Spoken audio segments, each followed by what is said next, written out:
स्वागत है, मेरे साथ चलें। मेरे पास इन्फिनिक्स ज़ीरो 40 है और आज मैं अनबॉक्सिंग के साथ साथ डिवाइस और इसकी स्पेसिफिकेशंस पर एक त्वरित नज़र डालूंगा। तो सीधे इस पर चलते हैं, चलो कैमरा से खोलते हैं। मेरे पास स्क्रीन के बाहर ये चीज़ भी है जो इसके साथ आई थी, तो मैं इस पर भी एक नज़र डालने वाला हूँ। खैर चलो फ़ोन से ही शुरू करते हैं।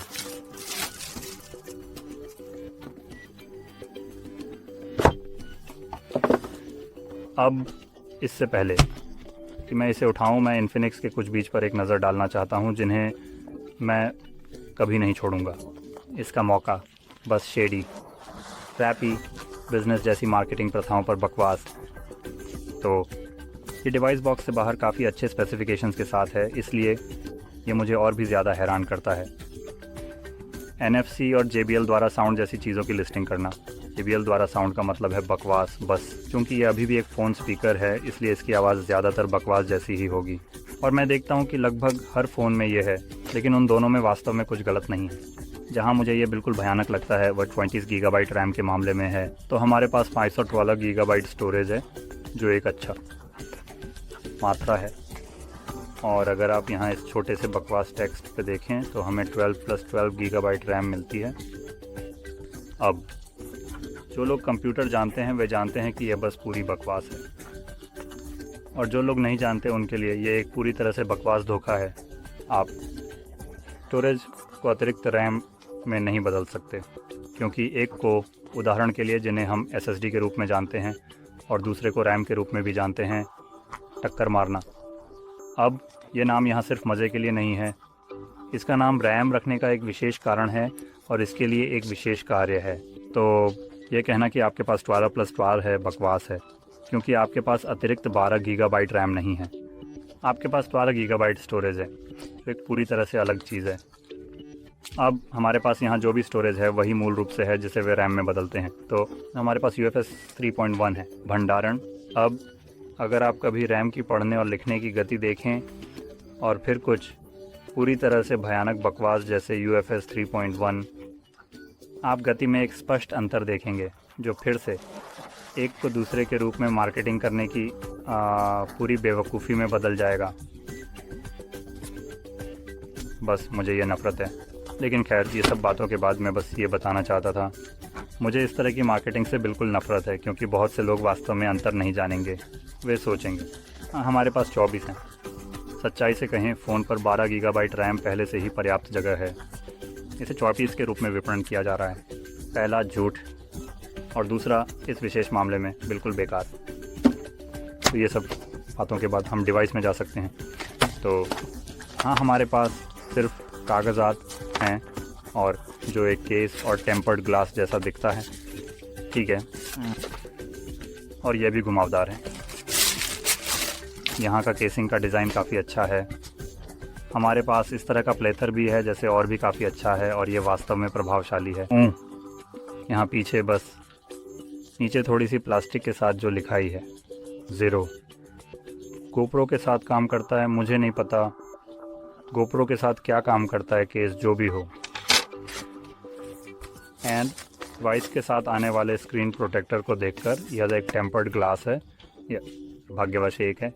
वे हैं जिनके चारों ओर काले किनारे, जिन्हें मैं व्यक्तिगत रूप से ख़राब मानता हूँ, क्योंकि ये डिस्प्ले को थोड़ा सा बाधित करता है। तो आपको इसे बिल्कुल सही तरीके से लगाना होगा। और फिर भी कुछ कोणों पर यह ऐसा नहीं लग सकता, ओह, ये अभी भी कुछ ऐसा ही हो सकता है डिस्प्ले के रास्ते में आने के लिए। तो मैं व्यक्तिगत रूप से चाहता हूँ कि मेरा टेम्पर्ड ग्लास पूरी तरह से साफ़ हो। और फ़ोन की ओर बढ़ते हुए चलो, बस बाहर निकालो, ठीक है। तो हमारे पास यहाँ विभाजन के साथ बहुत समान डिज़ाइन है। हालांकि ये प्लेथर नहीं है, मुझे लगता है कि ये टेम्पर्ड ग्लास है जो कि फ्रॉस्टेड है। नीचे रंग में थोड़ा सा विभाजन है जिसमें ज़ीरो अधिक स्पष्ट है। यहाँ पर फ्रॉस्टेड तरह की लिखाई नहीं है, लेकिन कुल मिलाकर ये काफ़ी अच्छा लगता है, मुझे ये कहना होगा। तो इसे रखते हुए चलो देखते हैं कि बॉक्स में और है। हमें बॉक्स में 45 वॉट का चार्जर मिलता है। मैं यह नहीं समझ पा रहा हूँ कि वे अभी भी कैसे उपयोग करते हैं। नदी ने M को W की तरफ पलटा, तो चलो ईमानदार रहें, ये एक उल्टा M है, ये W। किसी भी फॉन्ट में ऐसा नहीं दिखता जैसा मैंने देखा है, तो हमेशा मुझे थोड़ा चिढ़ाता है। लेकिन फिर भी बॉक्स में शामिल 45 वॉट का चार्जर काफ़ी अच्छा है। और जाहिर है कि यहाँ हमारे पास हमारा केबल और जाहिर तौर पर हेडफोन्स भी हैं। अब ये हेडफोन्स टाइप सी हैं और ये एप्पल बड्स की तरह दिखते हैं। तो बस ऐसा ही, इसे यहाँ वापस डाल रहा हूँ। चलो हम बस एक तरफ चलते हैं और यहाँ डिस्प्ले पर एक नज़र डालते हैं। तो हमारे पास यहाँ एक काफ़ी बड़ा डिस्प्ले है जो 6.78 इंच का है डिस्प्ले, मोलेड के इंच। तो हमें ये इंक वाले ब्लॉक्स मिलते हैं जिनकी ब्राइटनेस 1300 निट्स है और साथ ही 144 हर्ट्ज का शानदार रिफ्रेश रेट भी है। और इसका स्क्रीन टू बॉडी अनुपात 29.4% है। स्क्रीन टू बॉडी अनुपात 393 पिक्सल प्रति इंच के साथ कॉर्नेल गोरिल्ला ग्लास 5 से ढका हुआ है। और अगर हम इसे पलटते हैं पीछे की तरफ जहां हमारे कैमरे हैं, तो हमारे पास एक मुख्य सेंसर है जो 108 मेगापिक्सल f1.8 है, चौड़ा अपर्चर सेंसर। फिर हमारे पास 50 मेगापिक्सल f0.0 है, एपर्चर 120 डिग्री का अल्ट्रा वाइड लेंस और 2 मेगापिक्सल का डेप्थ सेंसर, जो कि मूल रूप से तीसरे कैमरे के रूप में एक स्टिकर कैमरा है। और यहाँ पीछे के कैमरों के साथ आप 4K में 60 फ्रेम तक वीडियो रिकॉर्ड कर सकते हैं। फिर ADP भी वही, साथ ही 120 और 240 के स्लो मोशन भी। और फिर सामने हमारे पास एक सेल्फी कैमरा है जो एक और 50 मेगापिक्सल f2.5 है। एपर्चर 35 मिलीमीटर का चौड़ा लेंस है जो आपको 4K में 60 फ्रेम तक वीडियो रिकॉर्ड करने की अनुमति देगा। और तंड ACP के लिए भी यही बात है, 60 फ्रेम तक। तो कुल मिलाकर कैमरे के मामले में काफ़ी अच्छा है। मुझे लगता है यहाँ रिजोल्यूशंस और रिफ्रेश रेट या रिकॉर्डिंग स्पीड्स हैं। और अगर हम आंतरिक हिस्से में जाएं तो हमारे पास 5000 mAh की बैटरी है। तो यहाँ बैटरी का आकार सामान्य है। प्रदान किए गए चार्जर के साथ 45 वॉट की वायर्ड चार्जिंग, लेकिन ये 20 वॉट की वायरलेस चार्जिंग को भी सपोर्ट करता है, तो ये काफ़ी अच्छा है। हमारे पास एक डायमेंसिटी 8200 प्रोसेसर है 12 GB रैम के साथ, और कोई एक्सपेंडेबल स्टोरेज नहीं है। और जैसा कि मैंने पहले कहा, हम UFS 3.1 चला रहे हैं। स्टोरेज प्रकार, अब अगर आपको 256 गिग्स से ज़्यादा की ज़रूरत है, 256 गिग्स। इस डिवाइस के साथ जो 256 गिग्स की स्टोरेज है, आप वास्तव में आधे टेराबाइट का विकल्प भी चुन सकते हैं। तो 12 के साथ 12 GB रैम भी है, तो इसके केवल 2 वेरिएंट हैं। अब चलो देखते हैं कि क्या मैंने कुछ और छोड़ा है। मुझे ऐसा नहीं लगता। तो हमने बुनियादी रूप से सब कुछ देख लिया। यहाँ केस पर डालते हुए हम देख सकते हैं कि ये कैसा दिखता है, और इससे डिवाइस काफ़ी अच्छा लगता है। मैं झूठ नहीं बोलूँगा थोड़ा। हम यहाँ एस्थेटिक्स को लेते हैं और हमारे पास वायरलेस चार्जिंग के लिए मार्किंग है। ये चुंबकीय भी हो सकता है। और तो इसे भी देखते हैं।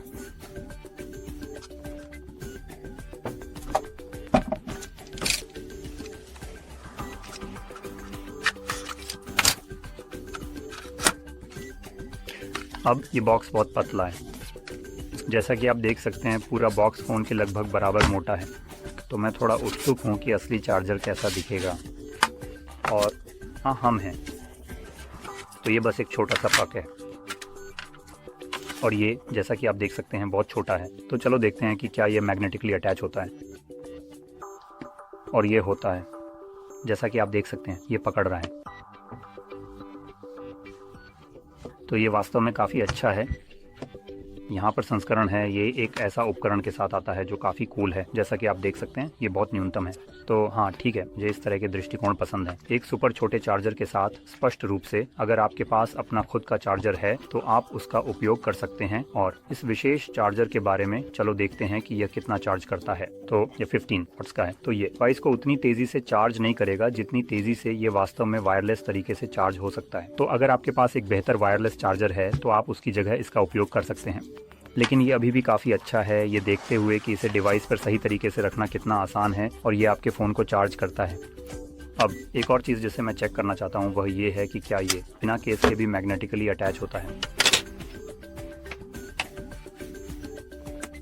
और ऐसा लगता है कि ये मैग्नेटिकली थोड़ा सा अटैच होता है, लेकिन ये कहीं भी ऐसा नहीं है।